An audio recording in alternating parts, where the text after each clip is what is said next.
అదే అదే అదే నాన్న అదే నాన్న. అచ్చా okay okay okay.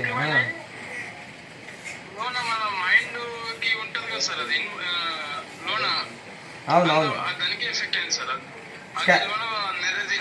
Scanning తీపిచ్చిర్రా? Scanning తీపిచ్చిర్రా? ఏం ప్రాబ్లం లేదన్నారా? ఏమన్నా ప్రాబ్లం ఉందన్నారా? అచ్చా ఓకే. ఇంత దారుణానికి ఒడిగట్టినప్పుడు మరి ఇంత దారుణానికి ఎట్లా ఒడిగడతారు వాళ్ళు?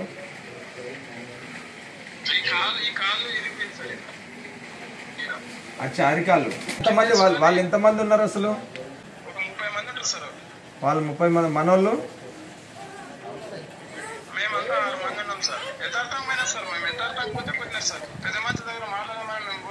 ఏదో మాట ప్రకారంగా మాట్లాడదామని పోయినారు మీరు.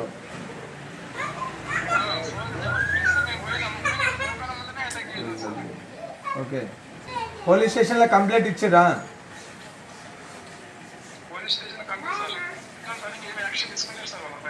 నేను ఇప్పుడే సిఐ తోటి ఎస్ఐ తోటి మాట్లాడతాను. నేను ఇప్పుడే ఎమ్మెల్యే గారు బండ్ల కృష్ణమోహన్ గారితో కూడా నేను మాట్లాడతాను.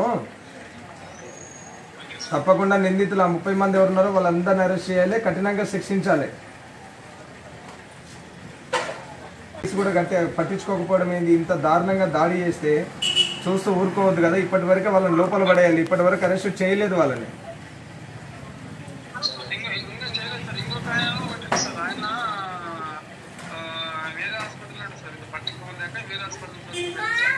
ఓకే ఓకే నేను మాట్లాడతానన్నా ఇప్పుడే సిఐఎస్ఐ తోటి. నేను ఇప్పుడే మాట్లాడతానన్నా. నేను సిఐ అధైర్యపడవలసినంత అవసరం లేదు. నేను వస్తాను. తప్పనిసరిగా నిందితులను కఠినంగా శిక్షించే వరకు పోరాడదాం. వాళ్ళకి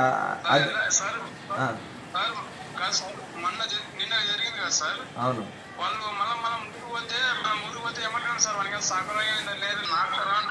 లేదు నేను చూపిద్దాం. రజకుల దమ్మేందో రజకుల సత్తా ఏందో చూపిద్దాము. నేను ఎస్ఐసిఐ తోటి మాట్లాడి ఇంత కేసు ఎందుకు కట్టలేదో నేను ఇప్పటి వరకు మాట్లాడతా. నేను మీరు అధైర్యపడవలసినంత అవసరం లేదు. నేనున్నాను. నువ్వేం బాధపడకు నాన్న. నేనున్నాను. మీరు అధైర్యపడకండి. నేను వస్తాను. మీరు ఏడవద్దు. మీరు ధైర్యంగా ఉండండి. నేను వస్తాను. మన రజకుల మీద దాడి జరిగితే కదా. ఇప్పటి వరకు కూడా ఇంతవరకు ఎవరు పట్టించుకోకపోవడం అనేది చాలా బాధాకరం. నాకు ఇప్పుడే తెలిసింది. అందుకే నీకు ఫోన్ చేశాను అన్న. నేను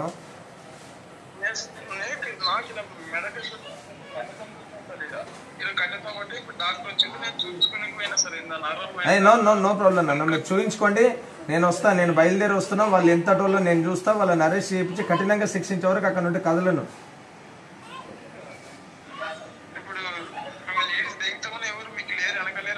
నేనున్నా తమ్ముడు. మీరు అధైర్యపడవద్దు. నేనున్నాను. ఎవరు కాదు. మా అన్న, మా తమ్ముడు, మా ఇంటి పెద్ద కొడుకు మొగ్గా అనిల్ కుమార్ రజకు ఉన్నాడని చెప్పుకోండి. ధైర్యంగా చెప్పండి. నేను వస్తా. మీకు ఎందుకు? ఇన్ని రోజులు రజకుల మీద దాడి జరిగితే ఎవరు లేరు అనేది అనుకున్నారు, కానీ ఇప్పుడు ఉన్నాడని చెప్పండి. ఓకేనా? మీరు ఏడవద్దు. మీరు ధైర్యంగా ఉండాలి. నేను వస్తాను మీ దగ్గరికి. ఓకేనా? అధైర్యపడకండి. నేను ఇప్పుడు బండ్ల కృష్ణమోహన్ గారితో కూడా ఎమ్మెల్యే గారితో కూడా మాట్లాడతాను. నేను ఇప్పుడు మీకు ఏం జరిగినా నేను ఉన్నాను. ఓకేనా? ఓకే.